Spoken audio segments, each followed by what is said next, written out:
የሚጀምረው ከአንድ ሰውዬ ቤት ካርቶን ተጥሎ ሲሆን ከካርቶኑ ውስጥ ድምጽ ሲወጣ ክፍል ውስጥ የነበሩት ሰዎች ደንግጠው ከከፈቱትም በኋላ ሁሉም ነገር ያንተ ኃላፊነት ነው ከሚል ጽሑፍ ጋር ሕፃን ልጅ ያገኛሉ። ጂራፓድም እንጣለው ካለ በኋላ የሰራተኛዋን ሁኔታ ሲያይ ግን ልጁን እንድታሳድግና በምላሹም 2 ሚሊዮን ብርና ቤት እንደሚሰጣት ይነግራታል። ከ2 ዓመት በኋላ የጂና አባት ጋር ደውላ አሳዳጊዋ ሰው ታሞባት ልትሄድ ስለሆነ ለ2 ቀን ጂና እንዲጠብቃት ስትጠይቀው እንደማይፈልግ ይነግራትና ከእሱ ጋር ጭቅጭቅ ውስጥ ገብታ ሳለ ጂና ሳታያት መኪና ውስጥ ትገባለች። እንደ እድል ሆኖ ጎረቤታቸው ይደርስና ከመገጨት አድኗት እሷም በጣም ካመሰገነችው በኋላ የድሮ አስተማሪያ ስለታመመች ከከተማ ውጪ ልትሄድ እንደሆነ ትነግረዋለች። ከሄደችም በኋላ አስተማሪዋ ልጅቷን ስታይ ለምን እንዳገባች እንዳልነገረቻት ጠይቃት ባልሽን ካልተዋወቅኩት ትላታለች። ሚያውም በድንጋጤ ልታስተዋወቃት ትስማማለች። ቆየት ብላም አንድ ጓደኛዋ ከሌሎች ጓደኞቻቸው ጋር ቅልቅል እንዲያደርጉ ትጋብዛትና የሚሄዱ ቤት መጠጥ ቤት ስለነበረ ሚያው ጂናን ለጓደኛዋ እህት ሰጥታት ይሄዳሉ። እንደደረሱም የመጠጥ ቤቱ ባለቤት ሚያውን ሲያያት የናፍቆታቸውን ተጫጩኸው ቁጭ ብለው እየተዝናኑ የሚያው ጎረቤትም በአጋጣሚ እዛው መጠጥ ቤት መጥቶ ሚያውን ሲያያት ልጇን ያለ ኃላፊነት የተወቻት መስሎት ይናደድና ይደውልላታል። ሚያውም ወጥታ መኪና ተደግፋ እያዋራችው ምንም እንኳን መኪናው የሱ ቢሆንም ሰክራ ስለነበር ማውራቷን ተደግፋ ትቀጥላለች። ጎረቤቷ ጥሏት ከሄደ በኋላ ሌላ ቦታ ላይ አንድ ወንድ ሲተናኮላት ይደርስና በኋላ ነገሩ ሲጣራ ግን በፍቅረኛ ሞት ጸብ መሃል ገብታ እንደተጣላች ይገባዋል። ሚያውም ሰውየውን ራሷ ትመታውና ተያይዘው ከሄዱ በኋላ ጎረቤቷ ሊረዳት ሲቀርባት ታስመልስበትና ማረፊያው ወስዷት ያስተኛታል። በኋላ ጂራፓድ ሲደውል ሚያው እንደተኛች ነግሮት ኃላፊነት ማይሰማው ሰው ነው ሲል ይወቅሰዋል። በነጋታውም ሚያው ባሏን ለአስተማሪዋ ማስተዋወቅ እንዳለባት አስታውሳ ነገር ግን ባል ስለሌላት ስትጨነቅ ጎረቤቷ ይደውልላትና ስልኩን እሷ ጋር እንደረሳ ይነግራታል። እሷም አጋጣሚውን በመጠቀም ባሏ እንደሆነ እንዲያስመስል ማሳመን ትጀምራለች። እሱም መጀመሪያ ቢያቅማማም በሀሳቧ ይስማማና ሄዶ አስተማሪዋን ይተዋወቅላታል። እሷም ሚያው ምንም እንኳን ወላጆቿን በታጣም ጥንካሬዋን እንደምታደንቅለት ተናግራ ሁለቱንም ትመርቃቸዋለች። ጎረቤቷም ከወጡ በኋላ እቤት ልውሰዳችሁ ብሎ ያደርሳቸውና ከጂራፓትም ጋር ስታስተዋውቃቸው በሚገርም ሁኔታ ጎረቤቷ የጂራፓት ታላቅ ወንድም ነበር። እሱም ፓትን ኃላፊነት ስለማይሰማ ነው ፍቅረኛ ያለ ከሌላ ሴት ጋር ይሆንከው ብሎ ሲወቅሰው ፓትን በምላሹ ራሷ አሳምናው አብረው እንደሆኑ አድርጎ ሲያወራ ወንድሙ በጣም ከመናደዱ የተነሳ ይመታዋል። ሚያውም ይሄ ሁሉ ድራማ በመፈጠሩ ትወቅሰዋለች። በኋላ ላይም ጎረቤቷ ስለ ሚያው እያስታወሰ እንቅልፍ እምቢ ብሎት በተመሳሳይ ሰዓት ሚያውም ይቅርታ ልበለው ወይንስ አልበለው እያለች እያመነታች ነግቶ ሲገናኙ ሁለቱም ይደነግጡና ይቅርታ ይባባላሉ። እሱም መርዳት አለብኝ ብሎ ስላሰበ ጂናን እንደሚንከባከባትና እንደ ልጁም ሊያሳድጋት እንደሚችል ይነግራታል። በሌላ ሁኔታ የጂራፓት እጮኛ ድሮ ከወንድሙ ጋር ግንኙነት የነበራት ሲሆን እሱን እያስታወሰች ከጂራፓት ጋር ሳይሆን ከሱ ጋር መሆን እንደምትፈልግ ትናገራለች። ነገር ግን ከፓት ጋር ያላቸውን ግንኙነት እያስታወሳት እምቢ ይላትና የወንድሙ እንዝላልነት ስላሳሰበው ሄዶ ሚያውን ትቶ እጮኛው ላይ እንዲያተኩር ይነግረዋል። ነገር ግን ፓት ሚያውንም ሆነ ጂናን ሚያው ሌላ ካላገባች በስተቀር እንደማይተዋት ስለነገረው ቀጥ ብሎ ሄዶ ሳይታሰብ ሚያውን እንድታገባው ይጠይቃታል። ሚያውም ደንግጣ ስለነበር መልስ ሳትሰጠው ሁለቱም ሳይተኙ ነግቶ ሲገናኙ አሁንም ስትደነጋገጥ ጥያቄው ብዙም እንዳያስጨንቃት ይነግራትና እሷም ከጓደኛዋ ጋር ቁጭ ብላ ስትወያይ ለጂና ሲሉ እንደሚጋቡና ካደገችም በኋላ መፋታት እንደሚችሉ እንዳስረዳት እየነገረቻት ሚያውም መጀመሪያ ላይ በሀሳቡ ባትስማማም ነገር ግን እሱን ብታገባው ያለውን የፍቅር ሽክርክሮች እንደሚፈታላትና ጂናም አባት ሊሆናት እንደሚችል በማሰብ ትጀምራለች። በተመሳሳይ ሁኔታ ፓት ስለ ጋብቻ ጥያቄው ይሰማና ምንም እንኳን እጮኛ ብትኖረውም ለሚያውና ለልጁ እንክብካቤ መስጠት እንደሚፈልግ ይናገራል። ጋዜጠኞችም የጂራፓትና የሚያውን እንዲሁም የወንድሙንና የእጮኛውን ፎቶ እየለቀቁ ማውራታቸውን ተከትሎ ቤተሰብ ጥያቄዎችን መጠየቅ ሲጀምሩ ወንድምየው ሚያውን ሊያገባት እንደሚፈልግና ጂናንም እንደ አባት ሊሆናት እንደሚፈልግ ይናገራል። ጂራፓትም ሚያውን ከሱ እየነጠቀው እንደሆነ እየተናገረ ሲወቅሰው ወንድሙ የሱ ሚያውን ማግባት ለጂና እንደሚጠቅምና የቤተሰቡንም ክብር መጠበቂያ መንገድ እንደሆነ ያሳምነዋል። ሚያውም በዚሁ ተስማምታ ጥያቄውን ብትቀበለውም ቅድመ ሁኔታዎችን ግን ታስቀምጥለታለች። እነሱም ጂና እሱን መቀበል እንዳለባትና ቀን ቀን ብቻ ባልና ሚስት እንደሚሆኑ ነበረ። እሱም ስለ ብር እንዳታስብ ብሎ 2 ሚሊዮን ብር ሊከፍላት ተስማምቶ ስለነበር ቺራፓት መጥቶ ጋብቻውን እምቢ ካለች የሱን እጥፍ እንደሚከፍላት ሊያስማማት ቢሞክርም ሚያው ግን ውሳኔዎቿ በሙሉ በብር እንደማይመሩ ነግራው እምቢታዋን ትገልጽለታለች። ፓትም እናቱ ጋር ሄዶ ጋብቻውን እንድታስቆም ቢለምናትም እሷም መጀመሪያ እምቢ ትለዋለች። በኋላ ግን ነገሩን ለመመርመር ትስማማለች። በአንድ ቀን ሚያው የባሏ አክስት በድንገት ልትመጣ እንደሆነ ትሰማና በእርግጋ ምንም እንኳን እንድትወዳት ለማድረግ ብትሞክርም ቤቱ ተዘበራርቆ ስለነበር አክስትየው እንዝላል በማለት ትወቅሳታለች። ሚያው ግን ወዲያው እንዴት ወላጅ አልባ እንደሆነችና ጂናንም ብቻዋን እያሳደገቻት እንደሆነ ተዋሻታለች። እሷም ስሜቷ ይቀየርና ልክ ባሏ እንደመጣ ቶሎ እንዲጋቡ ትመክረዋለች። እሱም ሚያውን በውሸታምነቷ ይወቅሳታል። ቺራፓትም አሁን እናቱ ሰርጉን ስለምትደግፍ እቅዱ ይከሽፍበትና ጓደኛውንም አግኝቶ ሚያውን ከዚህ ሁሉ ትርምስ በኋላ እንደወደዳት ይነግረዋል።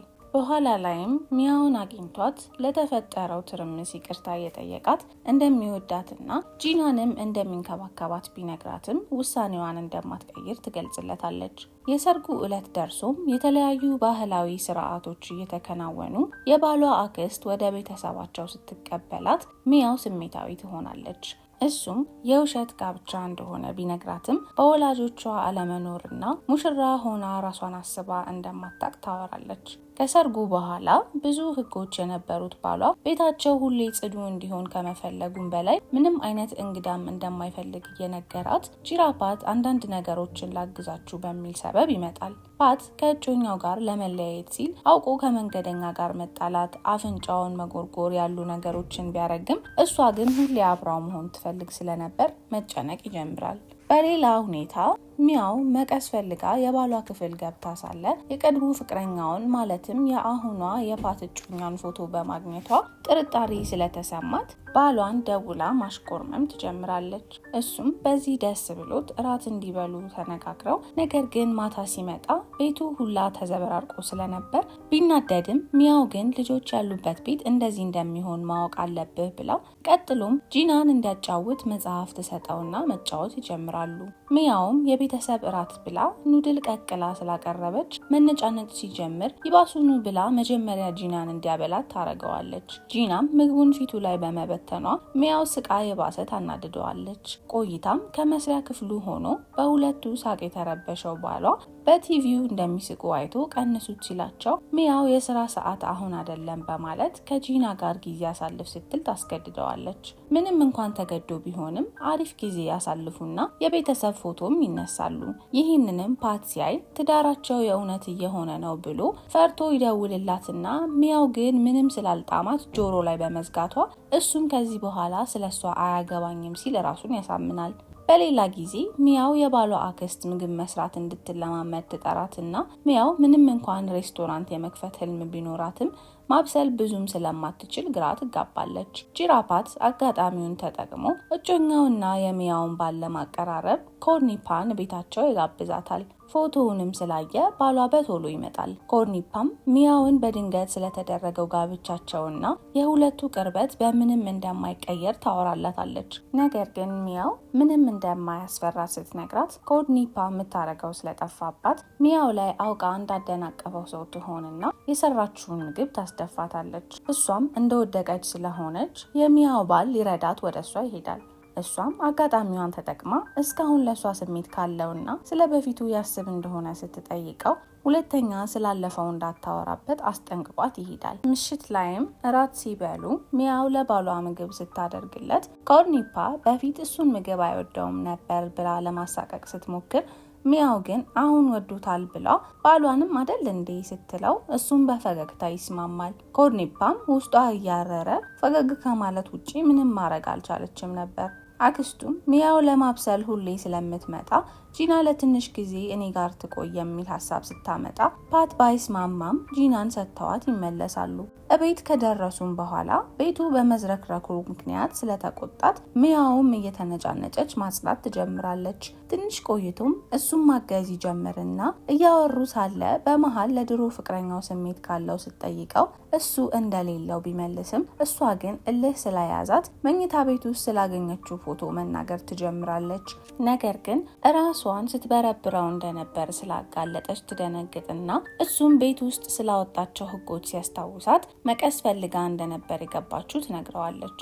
እሱም በዛም አለ በዚህ ጋብቻቸው የውሸት ስለሆነ እራሷን ስሜታዊ ከመሆን እንድትቆጣጠረው ነግሮ ያስቀይማታል። ክፍሉ ገብቶም ፎቶውን እያየ እንዴት ኮርኒፓ ሰለቸኸኝ ብላ ግንኙነታቸውን እንዳቋረጠችው አስታውሶ ፎቶዎቹን ይጥላቸዋል። በነጋታውም ሚያው ይሄንን ስታይ በፈገግታ ተሞልታ ምናልባት ለኔ ስሜት ኖሮት ይሆን ብላ ታስብና በማታው ጸባቸው እራሷን ተወቃሽ አድርጋ ይቅርታ የሚል ጽሑፍ ከትንሽዬ ካርቶን ጋር ታስቀምጥለታለች። ስራም ከሄደ በኋላ ጸሐፊውን ከጸብ በኋላ ምን እንደሚደረግ ሲያማክራት ስጦታ ቢሰጣት ደስ እንደሚያሰኛት በዛውም ግን አንድ ሰውዬ እየተከታተለ ፎቶ ሲያነሳው እንዳየችው ትነግረዋለች። ሰውየው ኮርኒፓ እሱንና ሚያው እንዲከታተል የቀጠረችው ነበረ። በሌላ ሁኔታ ኮርኒፓ ምንም እንኳን ከጂራ ፓት ጋር እራት ላይ ብትሆንም ስለ ቀድሞ ፍቅረኛዋ ነበርና የምታስበው ፓትን ሚያውን እንዴት ሊያቃት እንደቻለ እንዴት ሊጋቡ እንደቻሉና ልጅም እንደኖራቸው መጠየቅ ትጀምራለች። ፓትም ለረጅም ጊዜ ይተዋወቃሉ ብሎ ይዋሻታል። ነገር ግን ከሱ ይልቅ ልጅቷ ፓትን እንደምትመስል ስትነግረው አሁንም ወንድሜና ስለምንመሳሰል ነው የሚል ምክንያት ይሰጣታል። በኋላ ላይ ጂና አስባ አባ ስትለው ፓት ደንግጦ አባቷ ማለት ሳይሆን ታላቅ ወንድም ለማለት ፈልጋ እንደሆነ ቢነግራትም ጥርጣሬዋ ከማደግ ወደ ኋላ አላለም ነበር። እቤቷ ሄዳም ለአባቷ የድሮ ፍቅረኛዋን አሁንም እንደምትወደው ስትነግረው አባቷም እጮኛዋን አጥብቃ እንድትይዝ ምክንያቱም ደግሞ ፍቺ በቤተሰባቸው ስለማይፈቀድ እንደሆነ ነግሮ ያስጠነቅቃታል። በሌላ ሁኔታ ሚያው ማብሰል መማሯን ቀጥላ ኮኮናት እንዴት በድንጋይ እንደሚላጥ እየሳለጠነቻት ጂራ ፓት ደርሶ ሲያያት በውበቷ መደነቅ ይጀምራል። ስራም ላግዝሽ ካላት በኋላ ጁስ ስትጠጣ እያያት በውበቷ ራሱን መቆጣጠር ያቅተውና ውጪ አየር ለመውሰድ ይወጣል። እቤት ከሄደች በኋላ ባሏ ስጦታ ስላበረከተላት በጣም ተደስታ ምናልባትም እሷን መውለድ እንደጀመረ ለማሳየት ያደረገው ይሆን ብላ ታስባለች። እሱም እስከዛሬ ይቆጣት ስለነበር ይቅርታ ይጠይቃትና ወዲያውኑ ይቅር ስላለችው ቶሎ ነገሮችን ትረሻለች ብሎ ይቀልድባታል። እሷም ስለ አክስቱ እየነገረችው ሰው እየተከተላቸው ስለሆነ ጫጉላ ላይ እንዳሉ እንድታስመስል ይነግራታል። እሷ ደግሞ ከመደሰቷ የተነሳ ነገሮችን ትንሽ አጋና የእውነትም ጫጉላ ላይ እንዳሉ ቢጤ ሻንጣ ይዛ ዘንጣ ስትመጣ ለድራማ ብቻ እንደሆነ እንደዛ የሚያደርጉትና የዛኑ ቀን እንደሚመለሱ ነግሮ ትንሽ ያስከፋታል። ጂራፓትም ስለ ጫጉላው ሲሰማ በጣም ይናደድና ሚያው ጋር ይደውላል። ነገር ግን ስላላነሳችለት ባልና ሚስቱ አብረው የፍቅር ጊዜ ሲያሳልፉ እያሰበ ጭንቀቱን ራሱ በራሱ ያባብሰዋል። እነ ሚያው ባህር ዳርቻ ጋር ሆነው ስለ ህይወታቸው ማውራት ይጀምሩና ሚያው ወላጅ አልባ እንደሆነችና ህይወቷ ዋጋ ቢስ ከመሆኑ የተነሳ ከአፈር ምንም የተሻለ ነገር ዋጋ እንደሌለው ስትናገር ባሏ ግን አፈርም ቢሆን ዋጋ እንዳለውና እንደዛ በፍጹም እንዳታስብ ይነግራታል።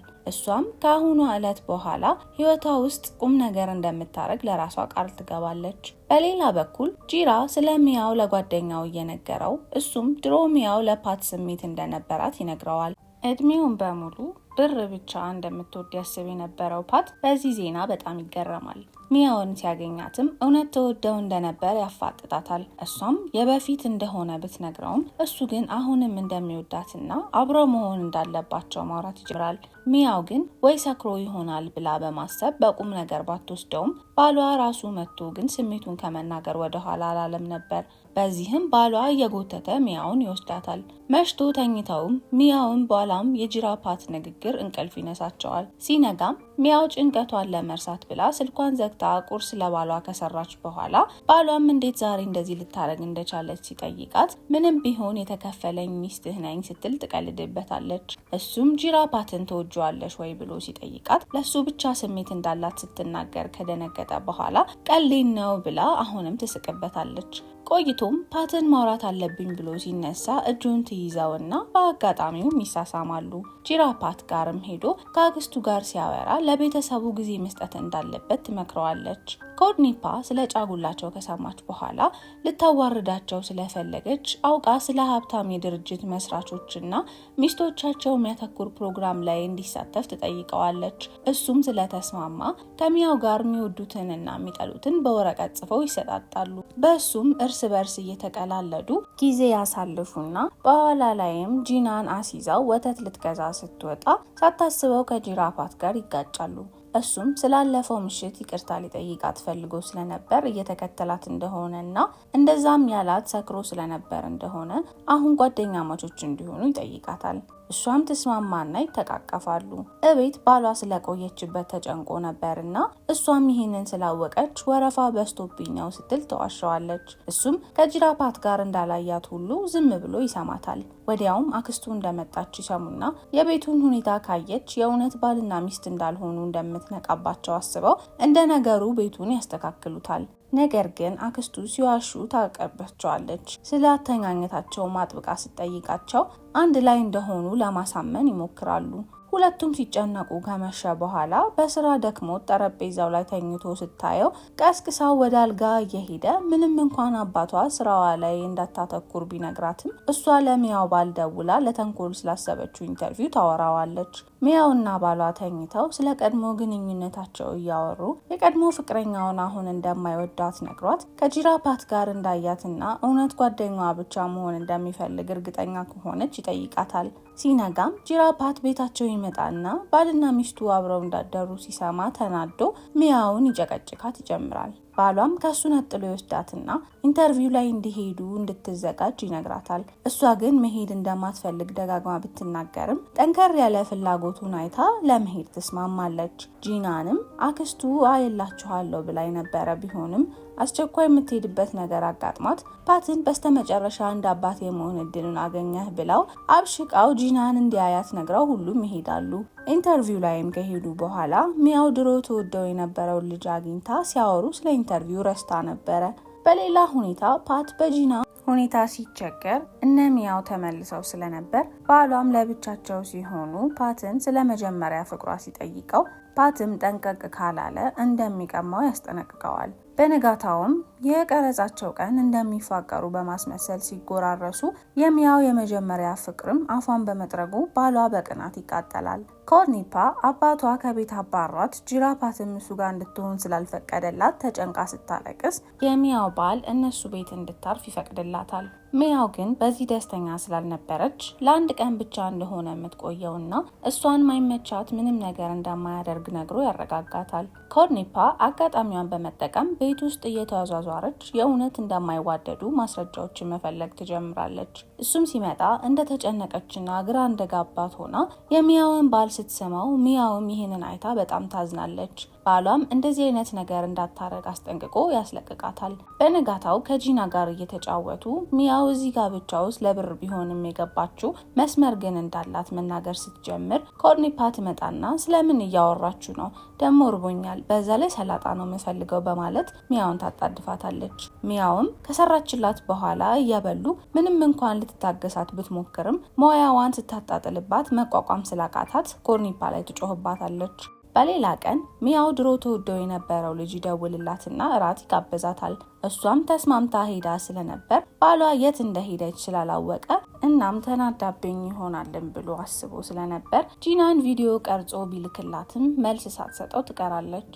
ጂራ ፓትም እቤቱ መጥቶ ኮርኒፓ ከጂናና ሚያው ጋር ጥሩ ግንኙነት መፈለግ እያወራለት በተመሳሳይ ሰዓት ሚያው የልጁ ቤተሰብ ቤት ቁጭ ብላ ነበር።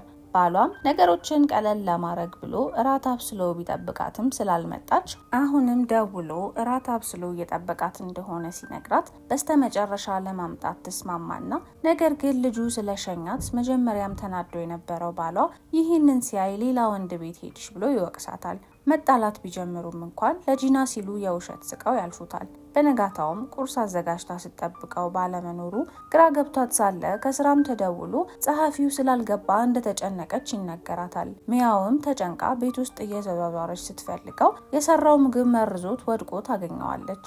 ወዲያውም አንስታ ሆስፒታል ከወሰደችው በኋላ ምንም የሚያሰጋ ነገር እንደሌለ ሐኪሟ ከነገረቻቸው በኋላ ሕይወቱን ስላተረፈችው ሚያውን ሲያመሰግናት እሷም ብር ጨምርልኝ ብላ ትቀልድበታለች። በኋላም ጂናን ለጎረቤት ጥላት ስለመጣች ፓትን ይዟት ወደ ሆስፒታል እንዲመጣ ነግራው ፓትም እንደዛ ካደረገ በኋላ የቀድሞ ፍቅረኛው መታ ሚያውን እየቀለደችባት ባሏን መነካካት ስትጀምር ሚያው ተናዳ ትወጣለች።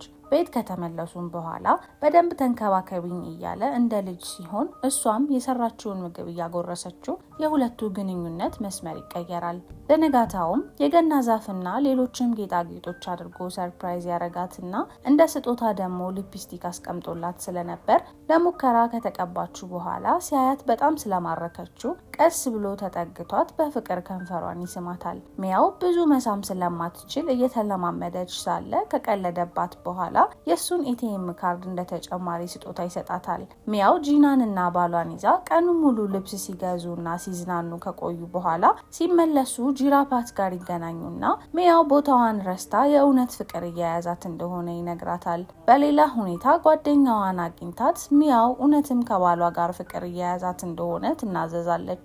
ጓደኛዋም ባሏን የራሷ ማረግ ከፈለገች እንድታማልለው ትመክራታለች። እንደተባለችውም ማታ ላይ ኮኮናት በመላጥ ቁጭ ብላ ለማማለል ስትሞክር ተገርሞ እያዋራት ሀሳቧ ሳይሳካላት ቀርቶ እንደውም ስለወደቀባት ታፍራለች። በነጋታው ጂራፓት ከእሱ ጋር ከሆነች ወዲያው እንደሚያገባት ቢነግራትም ጓደኛ ማቾች እንደሆኑ እናም እንደዚህ አይነት ጥያቄዎችን መጠየቅ ካላቆመ ስለ ጂና እውነቱን እናገራለሁ ስትል ታስፈራራዋለች። ነገር ግን ቆይታ ብር ከሰጣት ባሏን ጥላ እሱ ጋር እንደምትሆን ስትናገር ባሏ ከሩቅ ሆኖ ይሰማትና እስከ ዛሬ አብራው የሆነችው ለብር ብቻ ነው ብሎ በማሰብ በጣም ያዝንና እቤት ስትገባ ያወራችውን ሁሉ እንደሰማትና በንዴት ከተናገራት በኋላ ለጂና እናት ለመሆን በቂ ስላልሆነች ቤቱን ለቃ እንድትሄድ ይነግራታል። ሚያውም እየሄደች የጂናን አሻንጉሊቶች ስታይ በጣም ታዝናለች።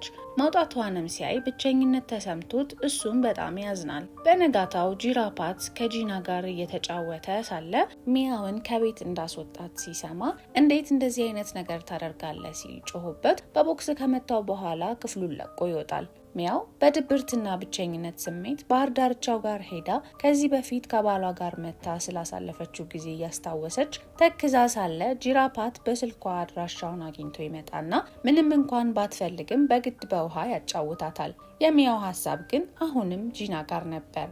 እቤት ጂና ከአባቷ ጋር እየተጫወተች በዛው መቁጠር እያስተማራት እንቅልፍ ይዞት ይሄድና ጠዋት ሲነቃ ካጠገቡ ሲያጣት ደንግጦ እየዞረ ሲፈልጋት ውሃ ፈልጋ ኖሮ ገንዳ ውስጥ ገብታ ያገኛትና አውጥቷት ምግብ እንድትበላ ሊያረግ ቢሞክርም ታስቸግረዋለች። ጂናን የሚያረግበት ቦታ ስለሌለው መስሪያ ቤቱም ይዟት ይሄዳል። እቤት ከተመለሱም በኋላ ድሮ እንደ ቤተሰብ የሚኖሩትን አስታውሶ አሁን ባዶ የሆነው ቤቱ ሲከብደው ሚያው ጋር ለመደወል አስቦ ምን እንደሚላት ግራ ስለገባው ይተዋታል። ሚያውን በበኩሏ ስለ ጂና ሀሳብ ውስጥ ገብታ ሳታስበው ትደውልለታለች። በዚህም ገና ደስ ከመሰኘቱ ደንግጣ ትዘጋዋለች። መልሶ ቢደውልም ወሬያቸውን በአጭር ታቋርጥበትና ትዘጋዋለች። ከብዙ ጥያቄና ልመናም በኋላ በአካል አግኝታው በስህተት እንደሆነ የደወለችውና የጂና ደህንነት አሳስባት እንደሆነ ብቻ ስትነግረው ጂናን ሁሌም እንደሚጠብቃት ያረጋግጥላታል።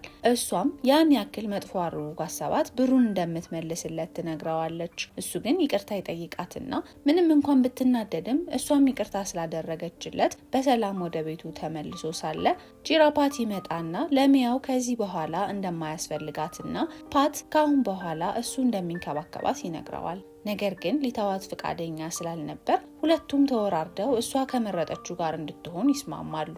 በሌላ ሁኔታ ሚያው ወደ ቤቷ ለመመለስ ብዙ ካመነታች በኋላ ለመሄድ ወስና ገና በር ከማንኳኳቷ ሁለቱም እየተደባደቡ ይከፍቱላትና ከገባች በኋላም በባሏ የፍቅር ሰው መሆን እየተገረመች ደስ ብትሰኝም ጂራፓት ደግሞ በሌላ በኩል አበባ ሲሰጣት የውስጧን የሚረዳት ፓት እንደሆነ አስባ ትቀበለዋለች። እሱም ይህን አጋጣሚ በመጠቀም በጣም እንደሚያፈቅራትና ምንም እንኳን የጂና ወላጅ እናት ባትሆንም በፍቅር እስካሁን ስላሳደገቻት አሁንም ከሱ ጋር ተጋብታ እውነተኛ ቤተሰብ ሆነው እንዲኖሩ ይጠይቃታል። ጂራፓት ከሄደ በኋላ ሚያውን ኮርኒ ፓት አገኛትና ባሏን ካልፈታችው አባቷ ድርጅቱን እንደሚያከስረው እናም ደሃ እንደሚያደርገው ታስፈራራታለች። አማራጭ ያልነበራት ሚያውም እቤት ስትደርስ ባሏ ባለው ሁኔታ እንደተጫጫነው እያየች ሌላ መፍትሄ ስላልነበራት እንዲፋቱና እሱም ሌላ ሚስት እንደሚያገኝ ትነግረዋለች። በነጋታውም የጂና እውነተኛ እናት ትመጣና ጂናን ወደ አሜሪካ ይዛት ልትሄድ እንደሆነ ስትናገር ሚያው ልቧ ቢሰበርም ልጅቷ ከትክክለኛ እናቷ ጋር ፍቅር እያገኘች እንድታድግ ስለፈለገች ለእናቷ ታስረክባታለች። ጂራፓትም ለጂና ደህንነት ተጨንቆ አብራት አሜሪካ ሄዶ ካልተስማማት ይዟት እንደሚመለስ ለሚያው ቃል ገብቶላት እየተሸኛኙ የሚያው ባል አብራው ልትሄድ መስሎት አዝኖ ወደ ቤቱ ይሄዳል። ሚያው ግን ተመልሳ ከጓደኛዋ ጋር በጂና መሄድ በጣም ስላዘነች እያለቀሰች መቼም እንደማታያት ማውራት ትጀምራለች። ሀዘኗንም ለመርሳት የድሮ ስራዋ ጋር ትመለስና ብዙ በመስራት ምትረሳ እየመሰላት ትለፋለች።